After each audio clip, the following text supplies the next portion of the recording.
Hello, and welcome back to Are You Ready for Your Inspection? Today, your host, my name is Vanessa Dooley. If you have not listened to my podcast before, thank you very much.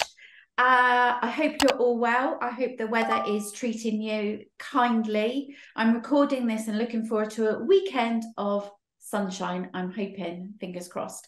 But today I have the absolute pleasure of having a guest with me. And you know, those of you that listen know that I like to have a guest every now and then, because there's nothing worse than talking to myself, and it has a two-way conversation.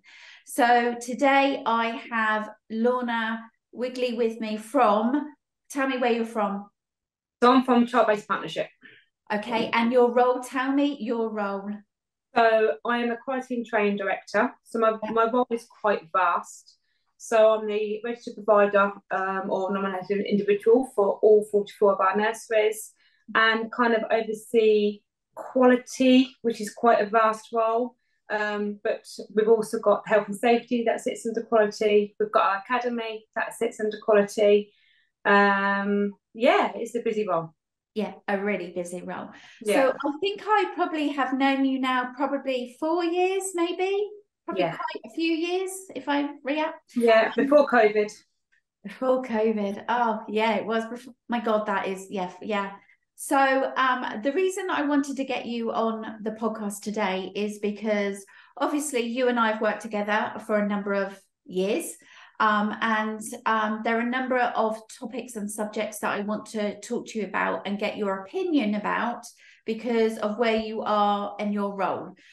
So I've done a few podcasts with people that have had single settings, a few people that have preschools, and I wanted to get a perspective of somebody who has got a group of settings. And obviously you've got 44, and we've talked about what your role is. So today's podcast then, and as you know that I am very passionate about safeguarding, and I have the pleasure of delivering some training for Childbase with our designated safeguarding lead throughout the year. We program them all in. So talk to me then about, because obviously safeguarding and equality, we go into that same thing together. That's what I have a remit of. What is it that we've had this discussion about the purpose of this podcast? Because I have picked up quite a bit from you guys, because you also have the academy. Now, when we talk about safeguarding, we always think about early years, because that's our job role. But you've now got this different hat on as well with the academy and talking about our apprentices and safeguarding. Yes, our apprentices, as much as our under 18s won't want to be called children, in the Working Together Safeguarding document, they are still classed as children. So it's about educating everybody in the business. So our managers and our deputy managers and all our DSLs within the company, that our under 18s, we need to be doing the same for them. So where we have concerns, something's happened at home, they make a disclosure, actually we need to follow the same processes like we would do within the early years. But it's a bit bigger than that, because also we have to involve LADO, because they work for us as an organisation. So it would be a MASH referral, but it would also be a LADO referral too. It's taken us a while to really get our heads around it, because nobody who's working wants to be classed as a child if they're under 18. From having my children are 18 now, but when mine were younger, if I was to call them a child, they wouldn't be very happy. But in the eyes of the law, they are. So we've done quite a bit of work and really strengthened that as well. And would you said it's become more apparent since COVID?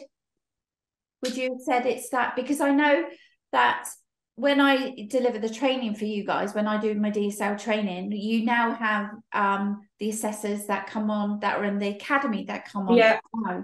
And that was when that started happening, it was my head, I was like, well, why are they doing that? And then I was triggering, thinking that's why they're doing that. And yeah, I mean, our assessors, obviously we have an academy, we have our apprenticeship program, and we run a number of apprenticeships within Childbase.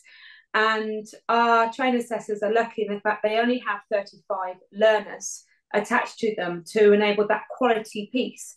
But also they build those relationships with the learners, and things are spoken about, or home life spoken about, or actually difficulties they may be having at home, or non-recent abuse. And it's about those conversations. So we don't have lots of referrals that need to be made, but we do have some. And it's about actually being aware of the signs and the symptoms of possible coercive control. So it's a little bit, they're thinking a bit differently. Yeah. FGM, you're thinking about cyberbullying, you're thinking about internet, the internet. Think about those relationships they may have with grooming, grooming, county lines.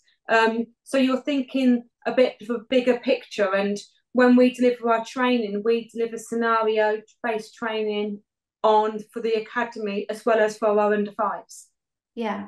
And so when I know now that when I deliver DSL training and actually safeguarding training, is I talk about the fact that actually our apprentices and our younger team members in the room, in the setting, are actually classed as a child. And quite often I get delegates that come on that are under 18, and when I bring that to their attention, you are right, they don't want to be classed as that, and that's the problem, isn't it? Yeah, but it's also about how you deliver that in your training. It's about that respect piece, by saying, I know you don't think you're in a work environment, okay, and we all set the purpose of they're treated as an adult in the work environment.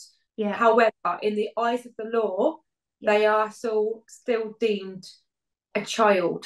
So we have our safeguarding policy, our prevent policy. We also have a prevent risk assessment. So for the academy side, we have to have a prevent risk assessment for those learners from 16 to 18, because they are more at risk.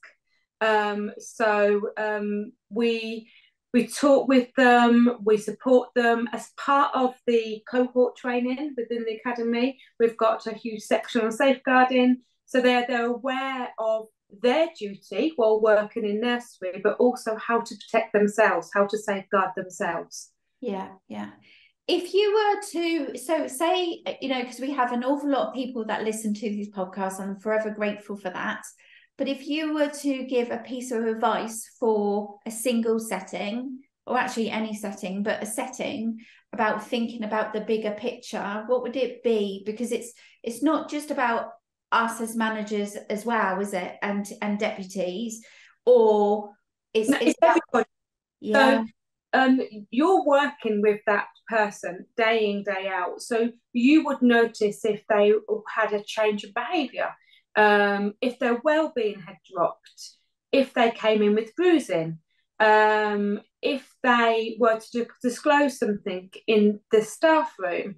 And actually, it's about highlighting that if a member of staff came into the staff room and said, last night I had an argument with my dad, and